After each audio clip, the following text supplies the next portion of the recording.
ஓம் சிவாய வாழ்க, நாதன் தாழ் வாழ்க, இமைப்பொழுதும் இன்னெஞ்சில் நீங்காதான் தாழ்வாழ்க.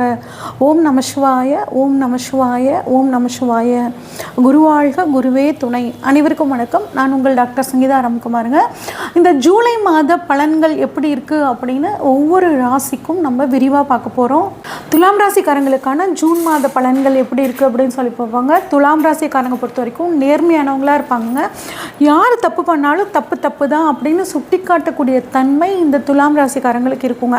ஒரு மனசை வந்து சமநிலையாக வச்சுக்கக்கூடிய தன்மை உங்களுக்கு இருக்கும். எல்லாத்துக்கிட்டையும் சமமாக பழகக்கூடிய ஒரு தன்மையும் உங்ககிட்ட இருக்கும். இவ்வளோ சிறப்பான இந்த துலாம் ராசியை பொறுத்த வரைக்குங்க, ராசியாதிபதி சுக்கிரன் உங்களுக்கு இப்போ 11ஆம் இடமான லாபஸ்தானத்தில் இருக்காருங்க. அப்போ இந்த மாதம் வந்து பாருங்கள் நல்லா இருக்கும். ஆனால் ஒரு சின்ன சிக்கல் என்ன அப்படின்னா, சுக்கிரனோட கேது சேர்ந்து 11ஆம் இடத்துல இருக்காருங்க. அப்போ பெண்கள் சம்மந்தப்பட்ட விஷயங்களில் கொஞ்சம் கவனமாக இருக்குங்க. ஒரு சில சமயத்தில் என்ன ஆகும்னா, இனம் புரியாத ஒரு டென்ஷன் அப்படிங்கிறது இந்த கேதுவோட அமைப்பினால் வருதுங்க. அப்போ இந்த டென்ஷன் குழப்பம்லாம் இல்லாமல் இருக்கணும் அப்படின்னா விநாயகர் அகவல் படிக்கிறது ரொம்பவே சூப்பருங்க. சரி, எங்களுக்கு குடும்பம் எப்படி இருக்கும், பணவரவு எப்படி இருக்கும் அப்படின்னு கேட்டிங்கன்னா, 2 வந்து குரு பார்க்குறாருங்க. 2 7க்கு அதிபதி செவ்வாயும் 2ஆம் இடத்தை பார்க்குறாரு. தான் வீட்டை தானே 2ஆம் அதிபதி பார்க்குறாரு. அப்படிங்கும்போது இந்த மாதம் உங்களுக்கு சுய சம்பாத்தியம் சூப்பராக இருக்குங்க. குடும்பத்தில் இருக்கவங்களோட தேவைகளை இந்த மாதம் வந்து பூர்த்தி பண்ணுவீங்கங்க. பணவரவு ரொம்பவே சூப்பராக இருக்கும். ரியல் எஸ்டேட் பண்ணுறவங்களாகட்டும், விவசாயம் சம்மந்தப்பட்ட தொழில் பண்ணுறவங்க, டீச்சர்ஸ்க்கு, லாயர்ஸ்க்கு, கட்டுமான துறையில் இருக்கிறவங்களுக்கு, இவங்களுக்கெல்லாம் வருமானம் அப்படிங்கிறது ரொம்பவே நல்லா இருக்குங்க. கோர்ட்டு கேஸ் ரொம்ப வழக்கு இருந்தாலும் உங்களுக்கு இந்த சமயத்தில் ரொம்பவே சாதகமாக முடியுங்க. சரி, நான் பண்ணக்கூடிய முயற்சிகள் எல்லாம் சக்ஸஸ் ஆகுமா அப்படின்னா 3ஆம் இடத்தை பார்க்கணுங்க. உங்களோட தைரியம் எப்படி இருக்கும் அந்த மாதிரி அமைப்பு எல்லாமே 3ஆம் இடம். உங்களுக்கு சனி, ராகு, புதன், செவ்வாய், சூரியன் இத்தனை கிரகங்கள் உங்களுக்கு தைரிய வீரிய ஸ்தானத்தை பார்க்குது. அப்போ உங்கள் தைரியம் தாறுமாறாக இருக்கும். நல்ல தன்னம்பிக்கையோடு செயல்படுவீங்க. அந்த அமைப்பு ரொம்பவே சூப்பராக இருக்குது. கம்யூனிகேஷன் துறையில் இருக்கவங்களுக்கு சூப்பராக இருக்கும். சோஷியல் மீடியாவில் இருக்கவங்களுக்கு எல்லாமே இந்த மாதம் ஒரு அற்புதமான மாதம், ஒரு முன்னேற்றமான மாதம் இருக்குங்க. பேச்சுலேயும் ஒரு வேகம் இருக்கும். நல்ல வேகமாக ஸ்பீடாக பேசுவீங்க. ஒரு சூப்பரான உங்கள் பேச்சில் ஒரு திறமை அப்படிங்கிறது வந்து வெளிப்படுங்க. பல வகையில் நிறைய முயற்சிகள் பண்ணுவீங்க. அந்த முயற்சிகள் எல்லாமே உங்களுக்கு சக்ஸஸ் ஆகுங்க. ஆனால் வந்து பாருங்கள், ஒரு கண்மூடித்தனமான தைரியம் அப்படிங்கிறது வரும். அது மட்டும் கொஞ்சம் எந்த விஷயத்தில் தைரியமாக நடந்துக்கணும், எந்த விஷயத்தில் மெதுவாக நடந்துக்கணும் அப்படிங்கிற விஷயத்த மட்டும் நீங்கள் வந்து கரெக்டாக நடந்துக்கணும். ஒரு சிலருக்கு பாருங்கள், நரம்பு சம்மந்தப்பட்ட பிரச்சனைகள் வந்து சரியாகக்கூடிய ஒரு அமைப்பு. சரி, சொத்து, எனக்கு வீடு வாங்கணும், சொத்துலாம் அமையுமா அப்படின்னா நம்ம 4ஆம் பாவத்தை பார்க்கணுங்க. 4ஆம் பாவத்தை பொறுத்த வரைக்குங்க, 4ஆம் அதிபதி 6ல் இருக்காருங்க. அப்படிங்கும்போது ஒரு லோன் போட்டு வீடு வாங்குறது, சொத்து வாங்குறது, இதுக்கெல்லாம் வந்து நல்ல அமைப்பாக வந்து இருக்குங்க. அரசாங்கத்தோட மானியமும் ஒரு சிலருக்கு கிடைக்கக்கூடிய ஒரு அமைப்பு நல்லா இருக்குது. சரி, குழந்தை பாக்கியம் எப்படி இருக்கும், அதிர்ஷ்டம்லாம் எனக்கு கிடைக்குமா அப்படின்னா 5ஆம் இடத்தை பார்க்கணுங்க. 5ஆம் இடத்துல பாருங்கள், ராகு இருக்காருங்க. சுக்கிரனும் 7ஆம் பார்வையாக பார்க்குறாருங்க. அப்போ ஒரு ட்ரீட்மெண்ட் மூலியமாக குழந்தை பாக்கியம் அப்படிங்கிறது இருக்குங்க. குறிப்பாக பாருங்கள், ஒருத்தங்களுக்கு ஆண் குழந்தை இருக்கும், ஆனால் பெண் குழந்தை இருந்தால் நல்லா இருக்குமேன்னு ஆசைப்படுறவங்களுக்கு இந்த மாதம் கருத்தரிக்கும் போது அது பெண் குழந்தையாக பிறக்கிறதுக்கான அமைப்புகள் ரொம்பவே நல்லா இருக்குங்க. 5ல் ராகு இருக்கிற காலம் வரக்கூடிய காதல் சரியில்லாத காதலுங்க. கொஞ்சம் கவனமாக பருவத்தில் இருக்கக்கூடியவங்க, குறிப்பாக பெண்கள் கவனமாக இருக்கணும். ஏன்னா ஏற்கனவே சுக்கிரன் கேது சேர்க்கை இருக்குது, ப்ளஸ் 5ல் ராகு இருக்குது. அப்போ குறிப்பாக பருவ வயதில் இருக்கக்கூடிய இந்த துலாம் ராசி பெண்கள் வந்து காதல், புதுசாக வரக்கூடிய காதல் உங்களுக்கு சரியாக இருக்காது. ரொம்ப கவனமாக இருங்க. மனசை தெளிவாக வச்சுக்கிறது ரொம்பவே நல்லதுங்க. உத்தியோகம் எனக்கு எப்படி இருக்கும் அப்படின்னு கேட்டிங்கன்னா, 6ல் சனி இருந்து உத்தியோகத்தில் ஏதாவது ஒரு தடை கொடுத்துட்டு இருந்தாருங்க. இப்போ குருவோட பார்வை உங்களுக்கு உத்தியோக ஸ்தானத்தில் படுதுங்க. அப்போ உத்தியோகத்தில் இருந்த பிரச்சனைகள், சஞ்சலங்கள்லாம் இப்போ வந்து தீரப்போகுது. குருவோட பார்வையினால் ஒரு ப்ரொமோஷன், குரு பார்க்குற இடம் விருத்தி ஆகுங்க.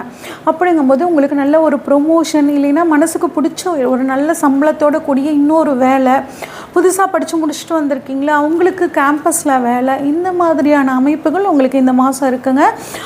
ஆரோக்கியத்தை பொறுத்த வரைக்கும் பார்த்திங்கன்னா வயிறு சம்மந்தப்பட்ட வலி, வயிற்றில் புண்ணு, கண் நோய், குடல்வால் பிரச்சனைகள் ஒரு சிலருக்கு வரத்துக்கான வாய்ப்புகள் இருக்குது. உடல் ஆரோக்கியத்தில் கொஞ்சம் கவனமாக இருந்துக்கோங்க. அடுத்து திருமணம் அப்படின்னா நம்ம 7ஆம் பாவத்தை பார்க்கணுங்க. அப்போ 7ஆம் அதிபதி செவ்வாய் வந்து 8ஆம் இடத்துல இருக்காருங்க. கூடவே ராகு பார்வையும் இருக்குது. அப்போ பாருங்கள், திருமணம் சம்மந்தப்பட்ட விஷயங்களில் கொஞ்சம் டிலே அப்படிங்கிறது இந்த மாதம் உங்களுக்கு நடக்குங்க. திருமண விஷயத்தில் ஏற்கனவே திருமணம் ஆனவங்க கணவன் மனைவிக்குள்ளே கொஞ்சம் விட்டு கொடுத்து, கொஞ்சம் என்னங்க நிறையவே வந்து விட்டு கொடுத்து போகிறது ரொம்பவே நல்லதுங்க. ஒரு சிலர் பாருங்கள், ஞாபகம் மருதி கொஞ்சம் அதிகமாகும். பொருள் எங்கேயாவது வச்சுட்டு தேடுவாங்க. அதனால் முக்கியமான வேல்யூபிள் திங்ஸ் எல்லாம் வைக்கும்போது எழுதி வச்சுக்கோங்க, நோட் பண்ணி வச்சுக்கோங்க. இந்த பொருள் இங்கே இருக்குது அப்படின்னு நோட் பண்ணி வச்சுக்கிறது நல்லது. இல்லைன்னா எங்கேயாவது வச்சுட்டு அந்த தேடக்கூடிய அமைப்பு இந்த மாதம் துளாராசிக்காரங்களுக்கு இருக்கும். அடுத்து 8ஆம் பாவத்தை பொறுத்த வரைக்கும் பார்த்திங்கன்னா 8ல் செவ்வாய் ப்ளஸ் சனி பார்வை இருக்குங்க. அப்போ வண்டி வாகனத்தில் போகும்போது கவனமாக போகணுங்க. ஈவன் நடந்து போகும்போது கூட கொஞ்சம் டிராஃபிக் ரூல்ஸை ஃபாலோ பண்ணி கவனமாக போகிறது நல்லதுங்க. கொஞ்சம் ஒரு சில விஷயங்களில் வீண் அலைச்சல் அப்படிங்கிற மாதிரி இருக்கும். அரசாங்க உத்தியோகத்தில் இருக்கிறவங்க கொஞ்சம் கவனமாக இருக்கணுங்க. யாரோ வாங்கின லஞ்சம், யாரோ வாங்கின பிரச்சனைக்கு நீங்கள் வந்து கொஞ்சம் ப்ராப்ளமாக ஃபேஸ் பண்ணுற மாதிரி அமைப்பு இருக்குங்க. அதனால் ஒவ்வொரு விஷயத்தையும் இந்த மாதம் கொஞ்சம் பார்த்து பண்ணிக்கோங்க. அரசியல்வாதிகளாகட்டும், அரசாங்க உத்தியோகத்தில் இருக்கவங்களாகட்டுங்க. அடுத்து எனக்கு ஆன்மீகம் சம்மந்தப்பட்ட விஷயங்கள் எப்படி இருக்கும், அப்பா எப்படி இருப்பார், வெளிநாட்டு அமைப்புகள்லாம் எனக்கு எப்படி இருக்கும் அப்படின்னு கேட்டிங்கன்னா 9ஆம் பாவத்தை பார்க்கணுங்க.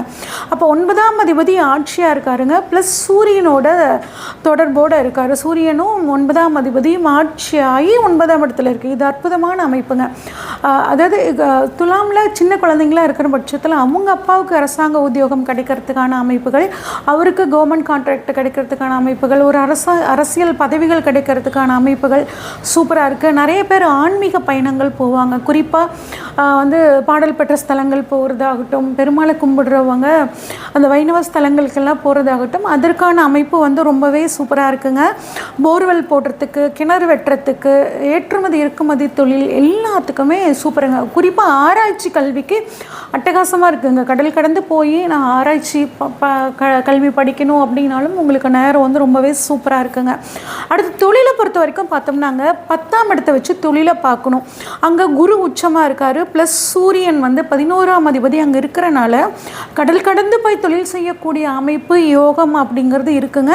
தந்தையோட தொழில் செய்கிறவங்களுக்கு மாதத்தோட பிற்பகுதி, அதாவது சூரியனோட பயிற்சிக்கு அப்புறம் அப்பாவோட தொழில் யாரெல்லாம் செய்கிறாங்களோ அவங்களுக்கெல்லாம் ரொம்ப சூப்பராக இருக்க போகுதுங்க. அந்த தொழிலை மேலும் விருத்தி பண்ணக்கூடிய அமைப்பும் இருக்குங்க. மருத்துவத்துறை, ஆசிரியர் தொழில், சேவை தொழில் இருக்கக்கூடிய எல்லாத்துக்கும் வந்து பார்த்திங்கன்னா ரொம்பவே சூப்பராக இருக்குது. அடுத்து 11ஆம் இடம், தொழிலில் லாபம் வருமா அப்படின்னு கேட்டால் 11ஆம் இடத்தை பார்க்கணுங்க. 11ஆம் இடம் அப்படிங்கிறது 11ஆம் அதிபதி 10ல் இருக்குங்க. அப்போ தொழில் மூலியமாக கட்டாயம் லாபம் வரும். மூத்த சகோதரர்களாலையும் உங்களுக்கு நல்ல லாபம் அப்படிங்கிறது கிடைக்கும். உங்கள் ஃப்ரெண்ட்ஸ் மூலியமாகவும் உங்களுக்கு நன்மைகள் அப்படிங்கிறது இந்த மாதம் நடக்க போகுதுங்க. 12ஆம் இடம் விரயஸ்தானம். எனக்கு பணம் எப்படிங்க செலவாகுமா, இல்லை கொஞ்சம் கம்மியாக செலவாகுமா அப்படின்னு கேட்டோன்னா 12ஆம் அதிபதி ஆட்சியாக இருக்காருங்க. ப்ளஸ் சனி பார்வை இருக்குது. 12ஆம் அதிபதி ஆட்சினாவே கொஞ்சம் விரயம் அதிகமாக தாங்க செய்யும்.